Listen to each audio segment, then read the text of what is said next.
Welcome back, everybody, to part 7 of my Learning to Play Advanced Dungeons and Dragons. This is the Night Breeze again. I know it's been a week or two since I last posted, and I apologize for that. We're continuing on the study of the different classes, and today we're going to go into another one of the optional classes. This one, again, came out of the Unearthed Arcana, and it's the Cavalier. A Cavalier is kind of your classic knight, the nobleman, heavy armor, all that.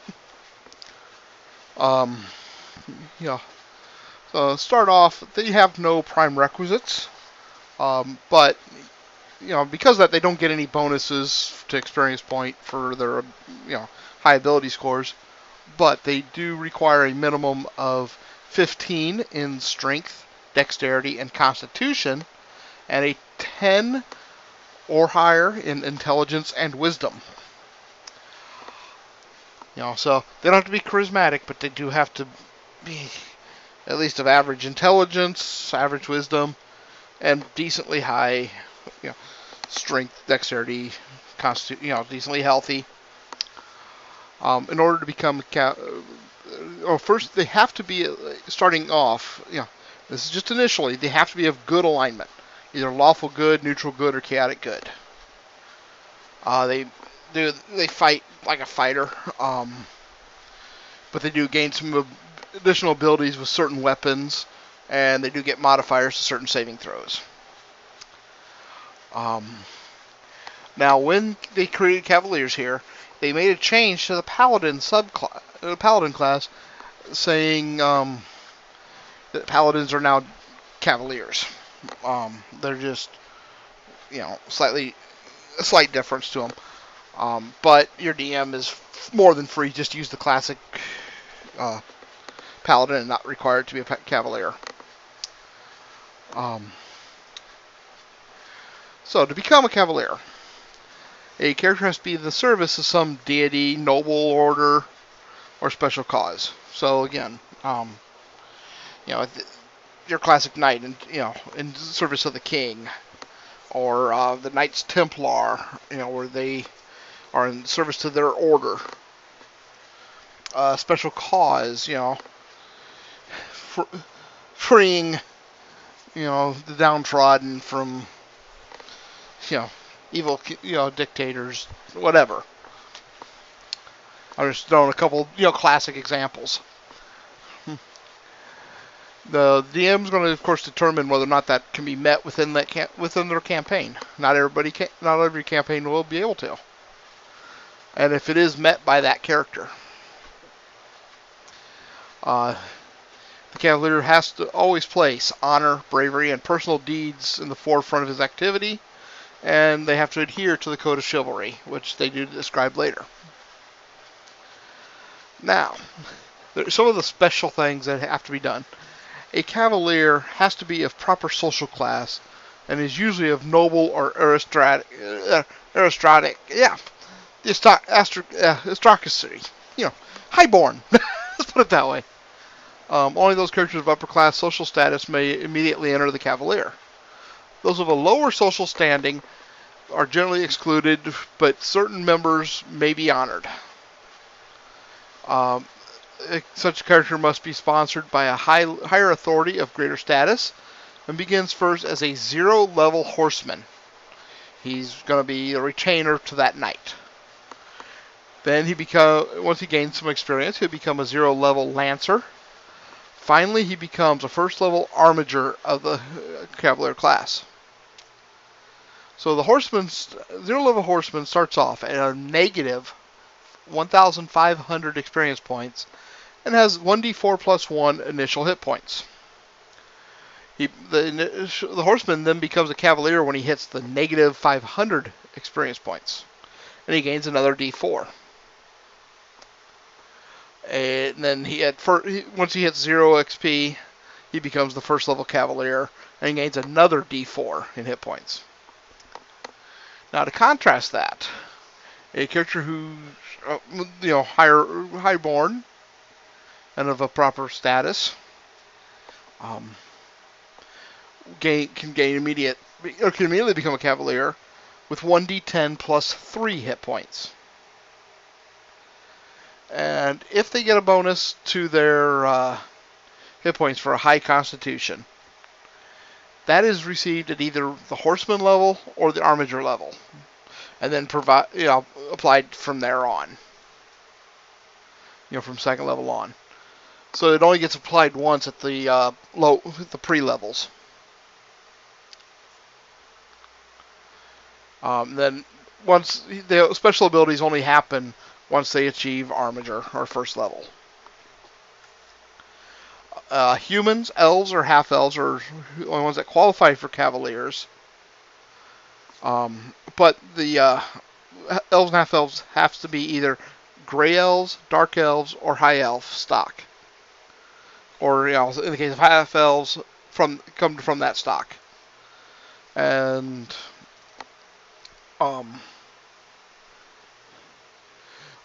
sponsored by a noble house. Now, Cavaliers are not limited in which weapons they can use, but certain weapons are preferred. So that the Cavalier will seek proficiency in those weapons before learning others. These weapons are the lance, which is actually required for a first level Cavalier. The longsword, the broadsword, the bastard sword, short sword, horseman's mace, horseman's flail, horseman's military pick, dagger, scimitar, and javelin. In addition, elven or half-elven Cavaliers are going to want to learn the short composite bow. Only after all these have been mastered can the Cavalier choose other weapons. Weapons that deal out damage at a distance, including pole arms, missile weapons, and two-handed sword, will call into question the Cavalier's personal bravery and are avoided except by the most powerful of Cavaliers, or of course like elves with their bow. The Cavalier may use these questionable weapons at normal non-proficiency penalties, but their use may violate the chivalric code. Now, the Cavalier is going to gain bonuses to hit with certain weapons as he improves in level. They're called weapons of choice. And they get these bonuses. At first level, the Cavalier has a +1 to hit with the lance. If used while mounted, he can't just stand there and stab at him with a lance. He's got to actually be on his horse or other mount. At third level, he gets a +1 to hit with either the broadsword, the longsword, or the scimitar. And that's the player's choice on which sword he gets, or he uses. Fifth level, he gets a +1 to hit with either the horseman's mace, horseman's flail, or horseman's military pick. Again, the player chooses. At 7th level, the Cavalier now has a +2, chance to hit with a lance. At 9th level, he's at a +2 to hit with his chosen sword. And once they choose their weapon at the low levels, that can't be changed. That is the weapon they're going to get all their bonuses with. So at 11th level, then it's the +2 for their mace, flail, or pick, whichever they chose. And then at 13th level, they get a +3 to hit with the lance. And it progresses the same as, as they go up in levels. Now that does not apply to damage, and it doesn't allow players to hit creatures that are only affected by magic weapons.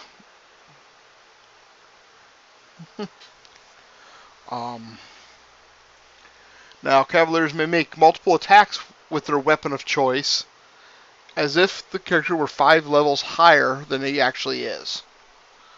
So a 3rd level Cavalier can attack 3 times every 2 rounds with his weapon of choice.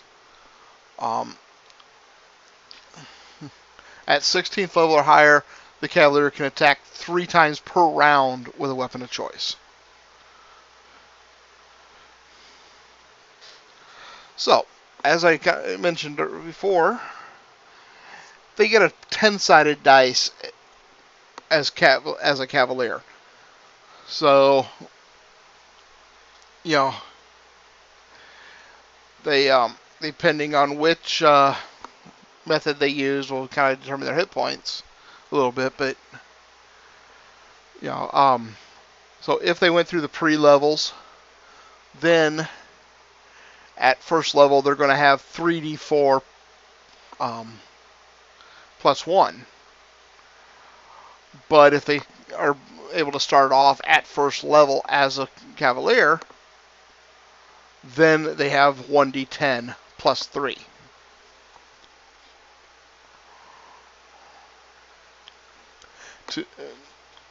Once they hit 12th level, then to progress in levels is a flat 300,000 points per level. That they need in experience.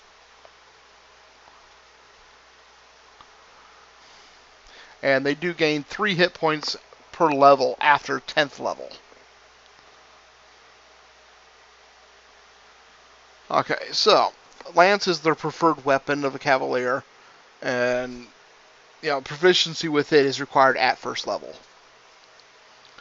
They do get a bonus to damage equal to the character's experience level when using a lance while mounted. When the Cavalier is dismounted using a lance, damage is at +1. A heavy lance used while dismounted is treated as an all-pike with respect to all specifications except length, weight, and speed factor. That you get into more with the...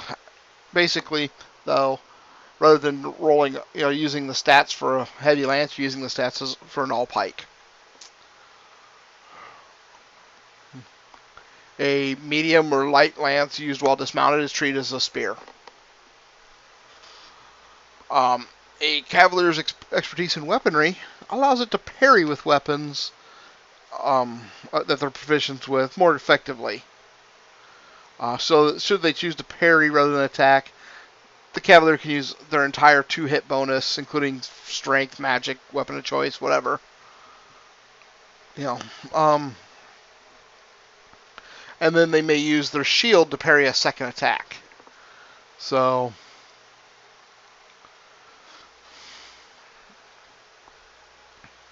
but if they decide to parry that round, they can't attack.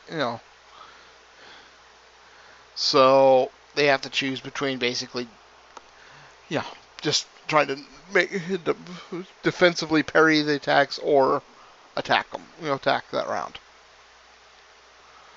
Now, Cavalier is a special case when it comes to armor.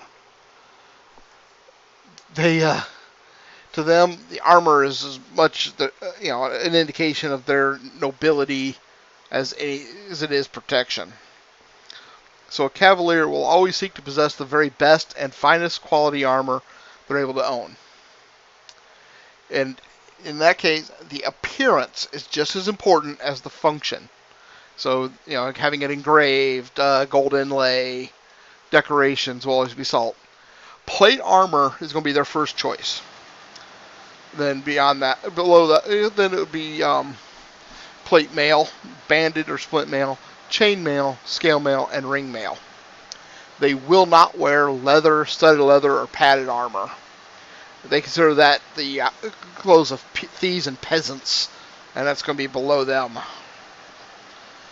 Now, the weird thing with a paladin that, really gets, you have to watch is paladin will follow those preferences even in the case of magic armor.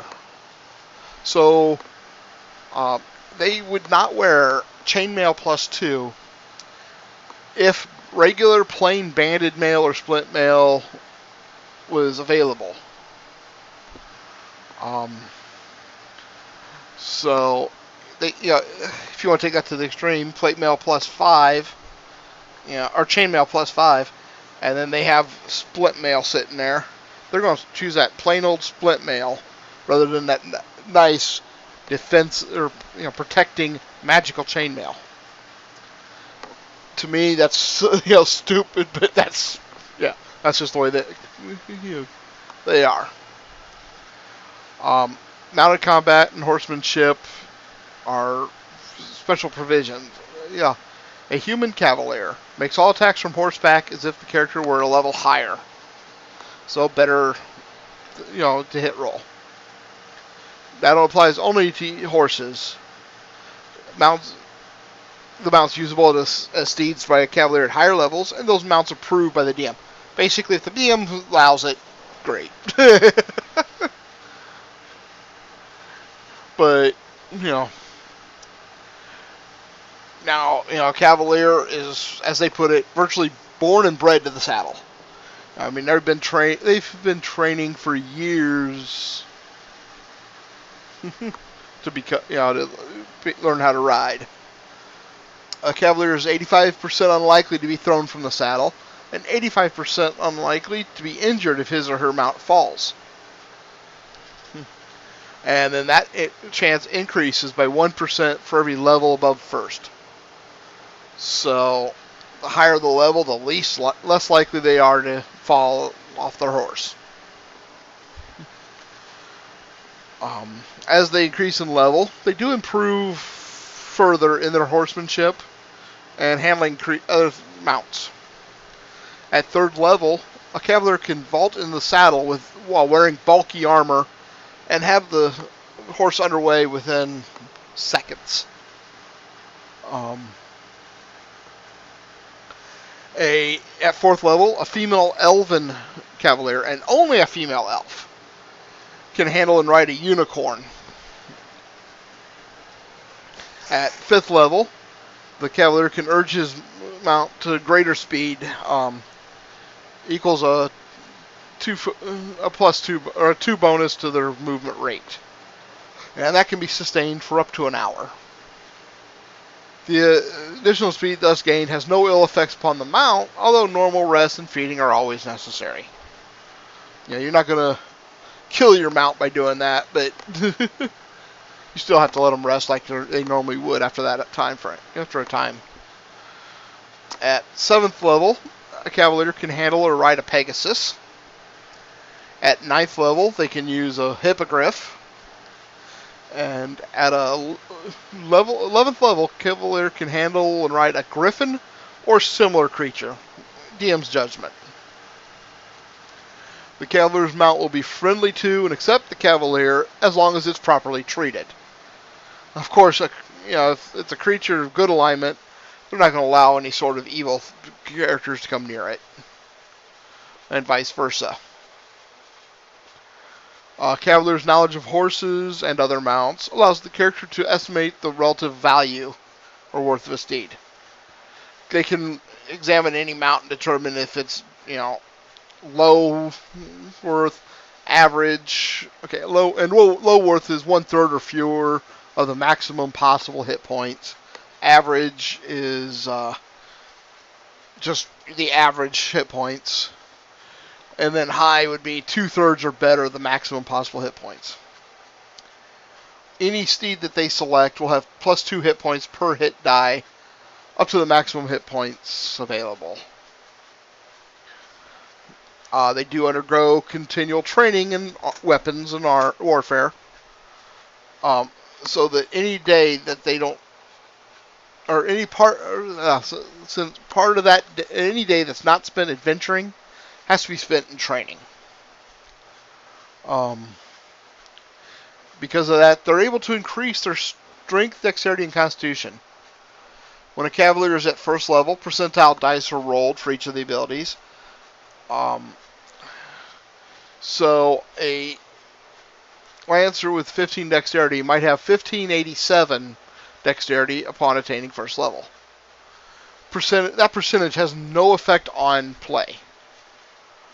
The ability score is considered to be the main number, so 15 in that case. Now, the strength one, you have, if they have a 18 strength, obviously they have that percentage bonus for their strength. So, that's the only exception to that. As the Cavalier attains each higher level, 2d10 are rolled, and the result added to the percentile score for strength, dexterity, and con. If a percentile score goes over 100, the main score is raised by 1, and the 100 is discarded. So, in their example, the character with 1587 dexterity rolls a 19 upon reaching second level. That character's score now is 16/06, or 6%, but treated as a 16. The ability scores can be raised as high as 18/100 in this manner, even if doing so violates limitations based on race or sex. It's one of the few exceptions to the women in D&D are weaker than the males. Also, the dwarf, elven dexterity or constitution, is lower. If they lose a level, the percentile points gained for that level are lost. So you'll want to keep track of the rolls, so you can actually go back and figure out, okay, before I got hit by that vampire, I had this, so now I have this one,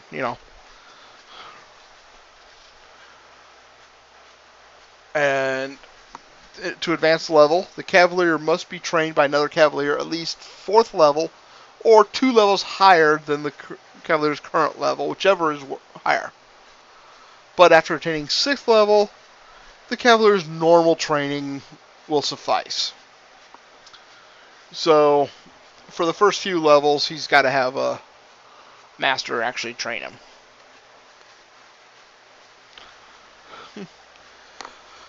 They make saving throws as a fighter, but they're immune to fear, magical or otherwise. Cavaliers of good alignment radiate a protection from fear or in a 1-foot radius, so all allied creatures within the radius are similarly immune. So they're, even if a dragon's getting ready to attack, as long as their party's real close to them, odds are they're not going to be affected by the dragon fear. In addition, magical or magic light phenomena which affect the mind are 90% unlikely to have any effect.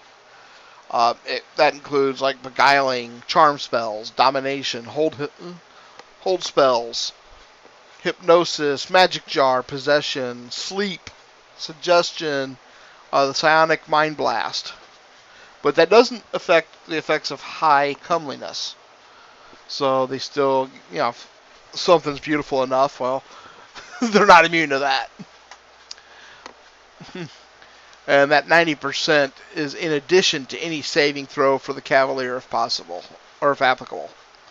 They also save at +2 versus all forms of illusion. So, now the Cavaliers of a good alignment are able to function at negative hit points, unlike members of other classes or Cavaliers that are neutral or evil. The number of negative hit points the Cavalier can function at is determined by the Cavalier's hit points at first level. So from 4 to 13. When a negative number of hit points is reached, the Cavalier does not become unconscious, but he can't attack further and must rest, bind wounds, seek further healing. So you drop him down to a -1, he's still conscious, but he ain't gonna continue fighting. He's gonna get healed up. The Cavaliers heal like normal characters, basically 1 hit point per 1 full day of rest. But those with a good alignment gain an additional 1 to 4 hit points for each week of normal healing. Now, as a member of the upper class, they have their own coat of arms and a more real bearing. The bearing is a device worn upon the shield to identify himself on the battlefield and in tournaments.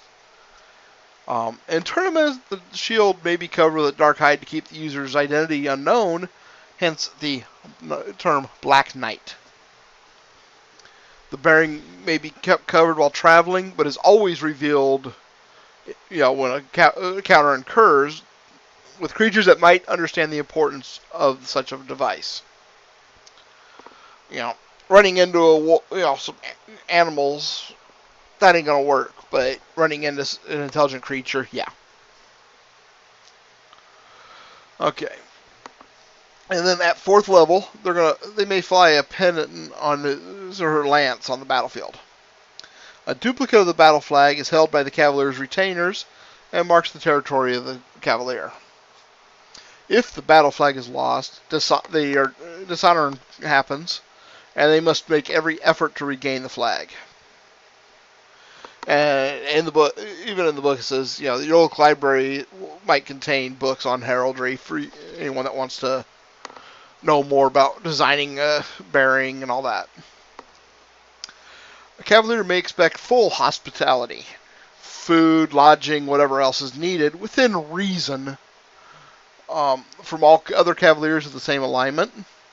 Such hospitality is likewise due from all gentle, noble, and royal households, according to their relationships between various political divisions.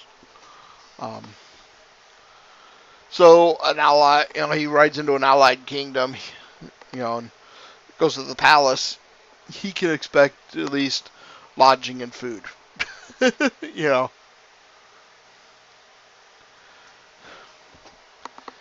So, where was I?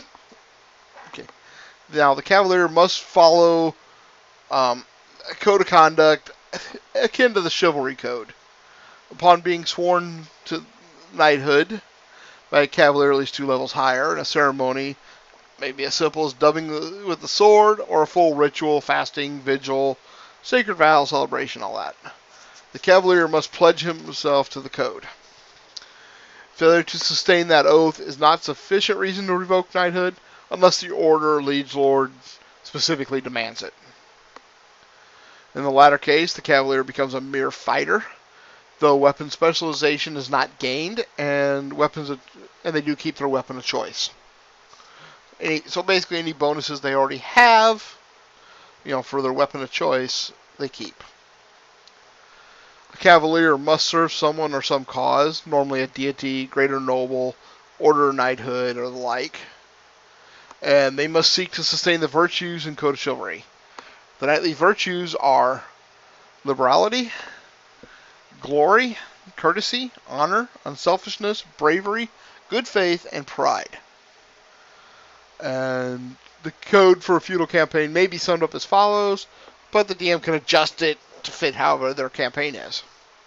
Noble service cheerfully rendered. Defense of any charge unto death. So basically, if they're told to defend this person, they're expected to defend them to the death. Courage and enterprise and obedience to rules. Respect for all their peers and equals. Honor to everyone above their station. Obedience, respect from all beneath their station, meaning anybody that's below you in the social order, they are expected to obey and respect you. Scorn for those who are lowly and ignoble. This includes knightly limitations on weapons and armor. Military prowess exercised in service of your lord. Courtesy to all ladies, if the Cavalier is male. War is the flowering of chivalry. Battle is the test of manhood. Combat is glory. Personal glory above all in battle. Death to all who oppose the cause, and death before dishonor. To enforce the code, the DM may reduce or eliminate experience that is gained by the Cavalier if its gaining violates the spirit or letter of the code. A Cavalier who retreats from battle, even to save their fellow party members, would receive half experience for anything slayed before his retreat. Similarly, a Cavalier who dons leather armor to infiltrate a thieves' guild to effect a rescue will gain no experience, since that rescue would be done in a means not approved by the code. Note that even neutral or evil Cavaliers are bound by this code, but in their cases the obedience is to non-good masters. As a result of the code and their desire for battle, they cannot be controlled in battle situations. They will charge any enemy in sight with the following importance. Powerful monsters. your dragons, demons, giants, etc., that are serving enemy leaders, then the leaders themselves. Go to the power before you go to the boss, so to speak. Opponent Cavaliers of great renown, enemy flags, and standards. Opponent Cavalry of noble or elite status. Other Cavalry, the elite footmen, the opponent's camp or headquarters. Opponent's melee troops, just kind of your cannon fodder, so to speak. And then levies or peasants, which are truly cannon fodder. The Cavalier's charge will be made at full speed, regardless of cohesion, intervening friendly troops or other considerations. They're going to head straight into battle, at all haste.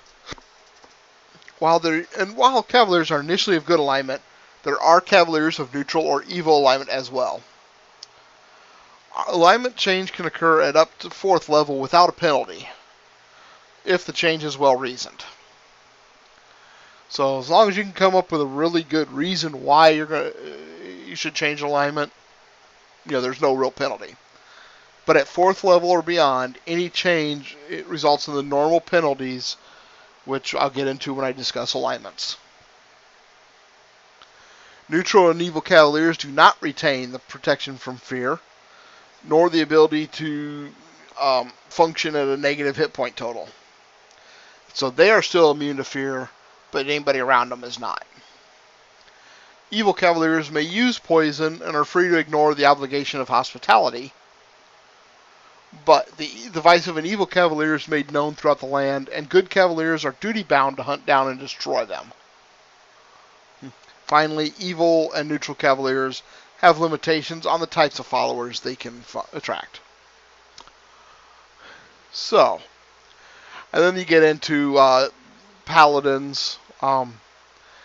In the Unearthed Arcana with Cavalier, they changed the... they decided the Paladin was just a Cavalier.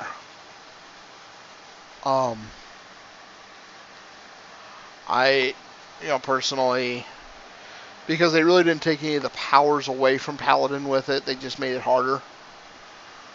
I don't usually worry about this, though a Paladin, by doing that, is also able to increase their Charisma score as well as the rest of the scores.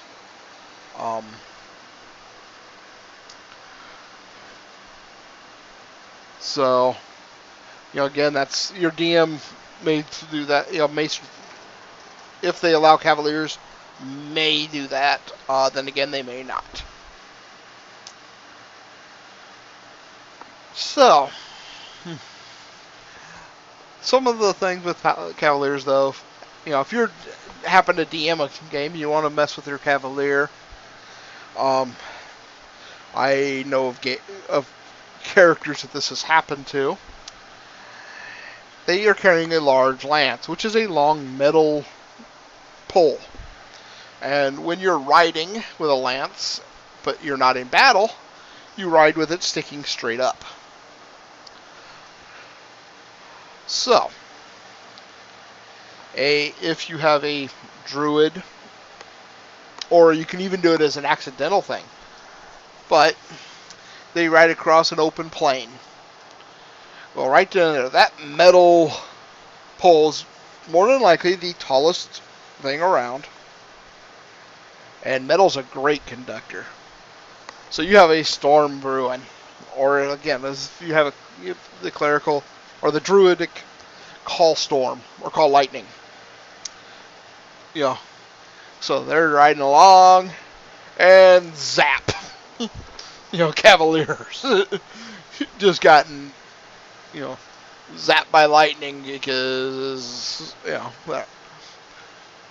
Now, I'm not saying that that's the right thing to do as a DM or anything, but I do, like I said, I do know friends of mine that has happened to. So that's one of the things where you want to avoid. If you're playing a Cavalier like that, you'll want to avoid pissing off your DM when you have, especially crossing an open field. Um, they, figure Cavaliers are going to be spending more on everything because they're going to try to get the most expensive, high quality thing around.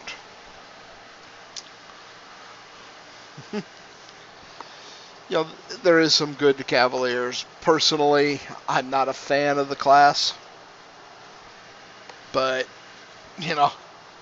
I would allow my characters to play them if they want.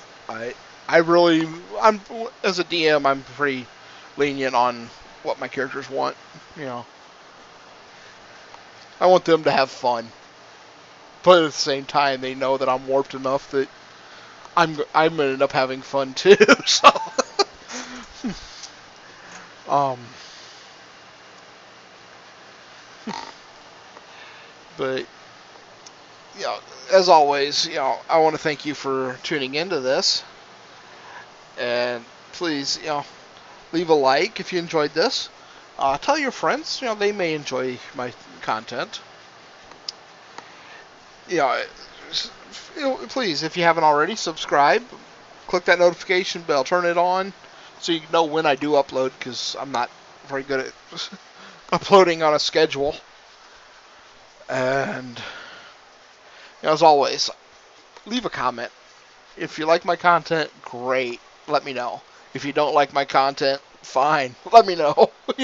Keep it polite, but and if you want to talk about your D&D characters, tell your D&D stories.